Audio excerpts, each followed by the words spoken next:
दोस्तों, आज आपको एक ऐसी रहस्यमयी कहानी बताएंगे जिसे जानकर आप यकीन नहीं कर पाएंगे। क्या आप सोच सकते हैं कि आज की सदी में भी एक आदि मानव है?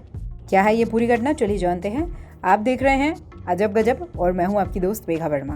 ब्राजील में रहने वाली जनजाति के आखिरी सदस्य की मौत हो गई। एक ऐसी जनजाति है जो अब पूरी तरह से धरती से विलुप्त हो गई है। ये जनजाति ब्राजील में रहती थी और इसके आखिरी सदस्य की भी मौत हो गई।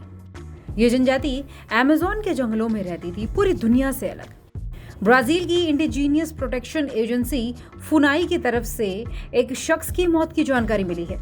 बताया जाता है इस जनजाति का ये आखिरी शख्स था जो कभी भी किसी के भी संपर्क में नहीं आया और कई सालों से ये जंगलों में ही रहता आया है।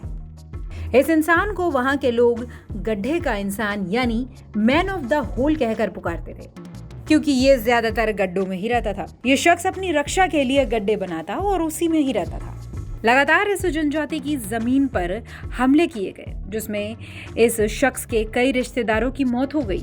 तो चलिए थोड़ा सा जान लेते हैं कि ये जनजाति आखिर है क्या।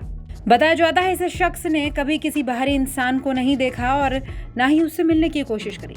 अगर कोई भी इंसान इस शख्स के पास जाता तो वो जाल में उसे फंसा लेता और तीर से उस पर हमला कर देता।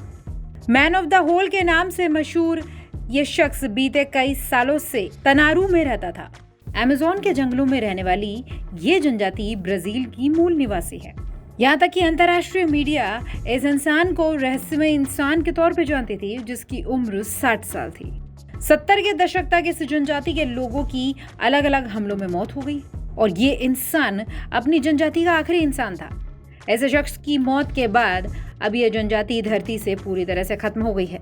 सरकार ने एक टीम भी बनाई थी और उस टीम ने साल 2018 में इस शख्स के ऊपर एक फिल्म भी बनाई थी। इस आदमी की लाश झोपड़ी के अंदर पाई गई थी और अधिकारियों का कहना है कि इस शख्स ने किसी से लड़ाई नहीं करी थी, कोई हिंसा नहीं हुई थी। यानी आप कह सकते हैं कि इसकी मौत प्राकृतिक तरीके से हुई है। इस शख्स की मौत के साथ ही आवा जनजाति अब दुनिया से खत्म हो गई। आप हमें कमेंट बॉक्स में जरूर बताएं कि आपने क्या कभी ऐसी जनजाति के बारे में सुना था। अभी के लिए अजब गजब में इतना ही। फिर मिलेंगे आपसे नई स्टोरी के साथ। नमस्कार।